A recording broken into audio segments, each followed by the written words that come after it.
हामीले हाम्रो घरमा भएका ग्रिन प्लान्टहरू जो सो प्लान्टहरू छन् तिनको हाँगाहरू कटिङ गर्दाखेरि हामीले हैँस्याले कटिङ गर्छौँ अथवा भाँच्छौँ। त्यसो गर्दाखेरि हाँगाहरू चिरिने हुन्छ। चिरियो भने त्यो हाँगा चाहिँ सड्ने सम्भावना हुन्छ, त्यसबाट अर्को हाँगा पलाउने सम्भावना न्यून हुन्छ।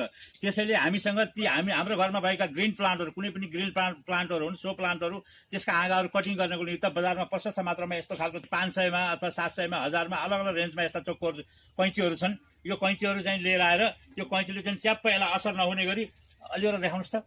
यो देखाउने गरी च्याप्प यहाँबाट यसरी चाहिँ च्याप्प एकैचोटिमा ट्याक्क काट्नु होला। कति राम्ररी काटियो लान्छ यो यसरी काटियो हो। यसरी कटिङ गऱ्यौँ भने हाम्रो चाहिँ यो हाँगा चाहिँ फाट्दैन अनि यहाँबाट पलाउने क्रम चाहिँ राम्रोसँग आउँछ, राम्रोसँग पलाउँछ। जस्तो चाहिँ यो हाँगालाई चाहिँ अथवा यो बोटलाई त्यस्तो असर पर्दैन। त्यसैले हामीले यस्तो खालको चाहिँ चक्कुहरू यसरी कैँचीहरू किनेर हामीले चाहिँ यिनका हाँगाहरू कटिङ गर्नुपर्छ। यसरी नै चाहिँ ग्रिन प्लान्टसँगै हामीसँग भएका अरू फलफुलहरू जस्तो कागतीहरू धेरै जस्तो घरमाहरू हुन्छ, कागतीहरूको हाँगाहरू पनि यसै किसिमले चाहिँ काट्न सकिन्छ। अरू साना साना प्लान्टहरू जुन चाहिँ आँपहरू पनि सबैको घरमा सानो सानो प्लान्टहरू पनि कटिङ गर्न पर्यो भने यसरी चाहिँ काट्दा धेरै राम्रो हुन्छ। हेर्नुहोस् त कसरी काटिरहेको छ, अलि आएर देखाउनुहोस् त। एकचोटि मैले पनि काटेर हेर्छु सर। ल सर तपाईँले पनि काटेर देखाउनुहोस् त। चट्टै काट्नु च्याट्ट यसरी अर्को काट्नुहोस् त, च्याट्टै काट्नुहोस् त।